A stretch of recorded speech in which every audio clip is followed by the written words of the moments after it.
Dhenkikot Bolero ଧକ୍କାରେ ବୃଦ୍ଧଙ୍କ ମୁଣ୍ଡଗଣ୍ଡି ଅଲଗା ହେଲା। କେନ୍ଦୁଝର ଜିଲ୍ଲା ଘଟଗାଁ ଥାନା NH20 ଢେଙ୍କୁଟ ଫାଣ୍ଡି ବାଙ୍କପାଟୁଳି ପେଟ୍ରୋଲ ପମ୍ପ ନିକଟରେ ଦ୍ରୁତଗାମୀ ବୋଲେରୋ ଧକ୍କାରେ ଜଣେ ବୃଦ୍ଧଙ୍କ ମୁଣ୍ଡଗଣ୍ଡି ଅଲଗା ହୋଇଯାଇଛି। ତା ସହିତ ଏକ ମଇଁଷି ପଣ୍ଡାର ମଧ୍ୟ ମୃତ୍ୟୁ ଘଟିଛି। ସେହିପରି ପିପିଳିଆ ଛକ ନିକଟରେ ରାତିରେ ଟ୍ରକ୍ ଧକ୍କାରେ ଦୁଇଟି ଗାଈ ବାଛୁରୀ ମଧ୍ୟ ମୃତ୍ୟୁବରଣ କରିଛନ୍ତି। ମୃତ ବ୍ୟକ୍ତି ଜଣକ ହେଲେ ଭଣ୍ଡାରୀପୋଷି ଗ୍ରାମର ଘାସିରାମ ପାତ୍ର 70 ବର୍ଷ। ସେ ଚାଷ କାର୍ଯ୍ୟ ପାଇଁ ପଣ୍ଡା ଦୁଇଟି ନେଉଥିବା ବେଳେ ରାତିରେ ଏହି ଦୁର୍ଘଟଣା ଘଟିଛି। ଖବର ପାଇ ଢେଙ୍କୁଟ ପୁଲିସ ସକାଳେ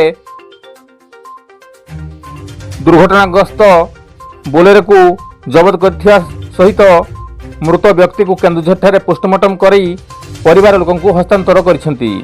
ଗୋବିନ୍ଦ ରାଉତଙ୍କ ରିପୋର୍ଟ, କେଡି ନ୍ୟୁଜ୍ ଓଡ଼ିଆ।